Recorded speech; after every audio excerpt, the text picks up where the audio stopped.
श्री स्वामी समर्थ. जय जय स्वामी समर्थ. तर श्रावण महिना सुरू झाला असून ज्या सौभाग्यवती महिला आहेत त्यांनी श्रावणी सोमवार आणि वेगवेगळी शिवाची उपासना करायला सुरुवात केलेली आहे.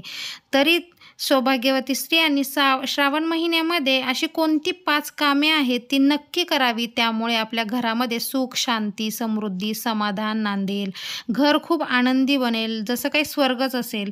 तर या महिन्यात आपल्या महिला सोमवारी उपवास नक्कीच करतात. त्याचसोबत गुरुवार, शुक्रवार, शनिवारी सुद्धा उपवास करतात.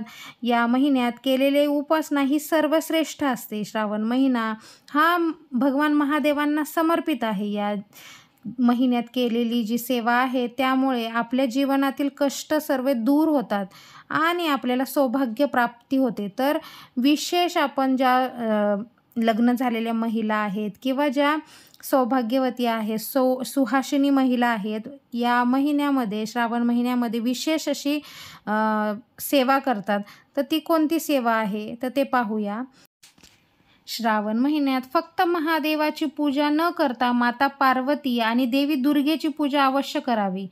आपण जर असं केलं तर आपल्या जीवनातील सर्व अडचणी दूर होतात, सुख, समृद्धी आणि वैभव प्राप्त होते आपल्याला आणि आपल्या जीवनातली जी नकारात्मकता असते ती दूर होते. त्याचप्रमाणे आपल्याला अखंड सौभाग्य आणि आपल्याला घरात सुख समृद्धी प्राप्तीसाठी आपण ही काही 5 कामे आहेत पुढील ती करावी. त्यामुळे आपल्या घरात शांती नांदते, घरामध्ये सर्व व्यक्ती आनंदित राहतात. तर श्रावण या पवित्र महिन्यात गणपतीची उपासना अवश्य करावी. या महिन्यात मंगळवारी आणि बुधवारी गणपतीला दुर्वा अर्पण करणे खूप महत्त्वाचे आहे. यामुळे घरातील दरिद्रता कमी होते.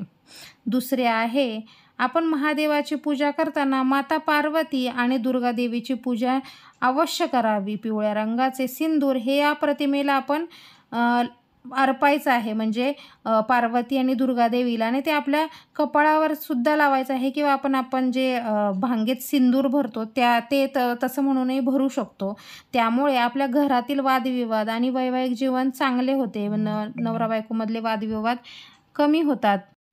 त्याचप्रमाणे आपण आपली देवांची पूजा, आपल्या घरात देवघर असेल ते रोज स्वच्छ करावं, देवांची रोज पूजा करावी. आणि ही पूजा जर आपण सूर्योदयापूर्वी जर केली तर आपल्या घरातली सकारात्मकता वाढते आणि आपला यासोबत आत्मविश्वाससुद्धा वाढतो. त्यानंतर आपलं घरात प्रसन्न वाटतं, सर्व चांगल्या शक्ती आकृष्ट होतात, नकारात्मकता दूर होते. तर हे झालं आपलं तिसरं काम. आणि चौथं काम आहे, माता पार्वतीला सौभाग्य अलंकार अर्पण करायचे आहेत. आपल्यापेक्षा ज्येष्ठ सौभाग्यवती महिलेला असाच एक सौभाग्य अलंकार देऊ करायचा आहे. हे करताना महत्त्वाचा दिवस असतो ज्या दिवशी प्रदोष आहे. प्रदोषाच्या दिवशी आपण नक्कीच एका सुहासिनी जी आपल्यापेक्षा वयाने मोठी आहे तिची ओटी भरायची आहे. आणि अशी ओटी भरताना आपण मनोभावे त्यांना एखादी पांढरी पदार्थ आहे तो खाऊ घालायचा आहे, कारण हा देवीचं प्रतीक मानला जातो. देवीला अतिशय प्रिय असणारी गोष्ट आहे. विशेषतः दुधापासून बनवलेला पदार्थ खाऊ घातला तर खूपच उत्तम. आणि 5वा आणि शेवटचा आहे की सुख आणि सौभाग्याचे प्रतीक म्हणजे हिरवा रंग. यामुळे या महिन्यात हिरव्या रंगाच्या बांगड्या नक्की घालाव्यात.